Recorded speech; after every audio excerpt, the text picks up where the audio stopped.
Donc, on a une chance inouïe à Gatineau, et plus particulièrement dans le district de Laurier-du-Parc, de vivre directement à côté d'une forêt urbaine de l'ampleur du parc de la Gatineau. Le parc de la Gatineau, c'est 2,7 millions de visiteurs par année, dont beaucoup d'entre nous, les Gatinois. Depuis mars 2016, les maires d'Ottawa et de Gatineau siègent au conseil d'administration de la CCN à titre d'observateurs. Et c'est tout à fait dans cette voie-là qu'on veut continuer d'aller, le dialogue, l'écoute, le respect mutuel, pour trouver les meilleures solutions. On a signé cette année un premier protocole d'entente entre la Ville et la Fondation de la forêt.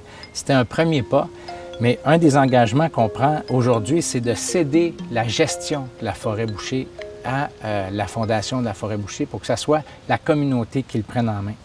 Un des facteurs de succès de ces projets-là, c'est qu'ils sont presque tous nés du travail de bénévoles. C'est vraiment la communauté qui a dit « La ferme Mouche, c'est un bijou, on doit faire quelque chose avec ça.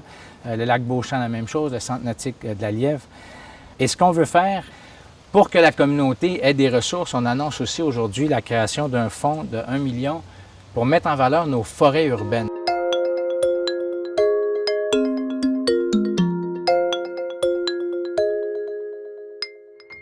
On veut aussi démarrer la démarche de réhabilitation du parc Labbé.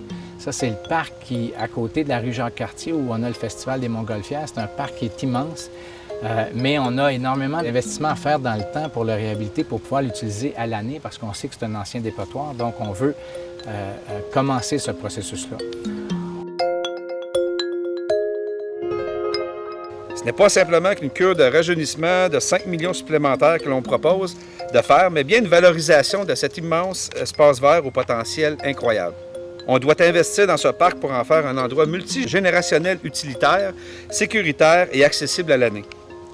Avec la marina, qui représente un investissement additionnel de 5,4 millions déjà en cours, ils serviront à promouvoir l'économie locale du cœur d'Elmer.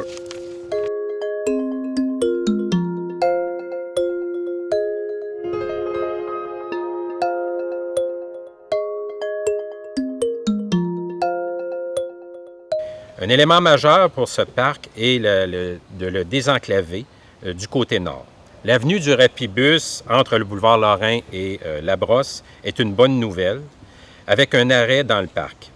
Mais la piste cyclable est un enjeu important et nous allons nous assurer que le lien est-ouest soit développé, ce qui permettra aux citoyens du district à l'est du parc de pouvoir circuler à vélo de façon sécuritaire et ainsi avoir accès au parc. On veut aussi mettre en place un programme d'investissement d'accès à l'eau et de préservation des berges. Encore une fois, nos espaces verts, mais aussi nos rivières sont un atout immense, c'est une de nos grandes richesses. Donc, on veut mettre en valeur ces rivières-là.